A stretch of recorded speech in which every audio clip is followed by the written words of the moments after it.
जय हिंद दोस्तों। चलिए दोस्तों, बात करते हैं इस एक और नए क्वेश्चन के बारे में।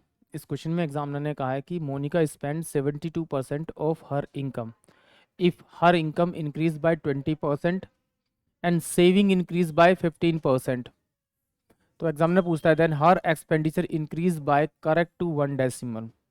यानी एग्जामिनर ने क्या कहा है कि मोनिका की जो इनकम है, अगर मैं उसे 100 रुपये मानूँ, एज्यूम करा, तो उसका जो एक्सपेंस होगा यानी खर्चा होगा वो कितना दे रखा है उसने 72%। यानी कि इसमें से 72 रुपीज़ वो क्या करेगी, खर्च कर देगी। तो जो उसकी सेविंग होगी वो कितनी बचेगी आपकी, 100 में 72 माइनस करेंगे तो 28 रुपीज़ क्या हो जाएगी, उसकी सेविंग हो जाएगी।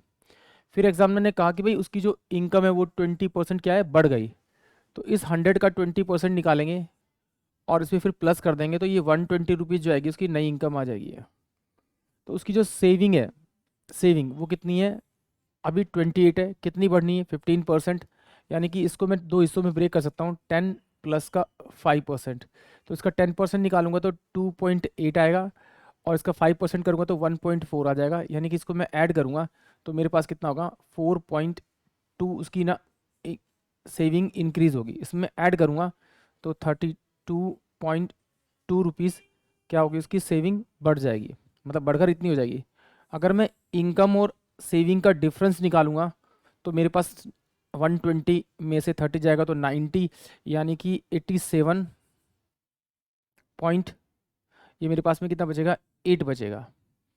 इतनी उसकी अब एक्सपेंडिचर होगी। पहले कितनी 72, अब इतनी होगी। इन दोनों का अगर मैं डिफरेंस निकालूंगा तो मेरे पास क्या आएगा, एक्सेस एक्सपेंडिचर आ जाएगी। तो डिफरेंस करूंगा तो इसका मैं कितना आएगा मेरे पास में आपका 8.51। ये मेरे पास क्या हुआ, एक्सपेंडिचर इतनी उसकी बढ़ गई है।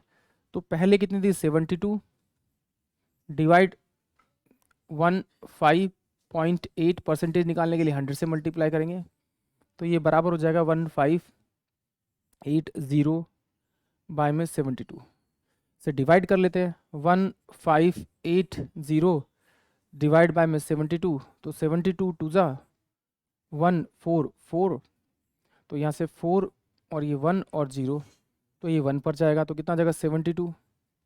तो ये बचेगा मेरे पास में 8 और ये कितना बचेगा मेरे पास 6, पॉइंट लगाएंगे 0 आ जाएगा।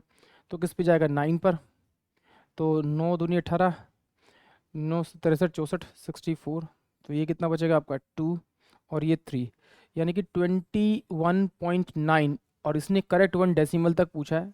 अगर ऑप्शन में है यानी ऑप्शन में 21.9% है तो वही मेरा करेक्ट आंसर होगा। यानी कि ऑप्शन जो बी है यानी 21.9, यही इस क्वेश्चन का करेक्ट आंसर होगा। आई होप आप सभी क्वेश्चन समझ में आया होगा। जय हिंद।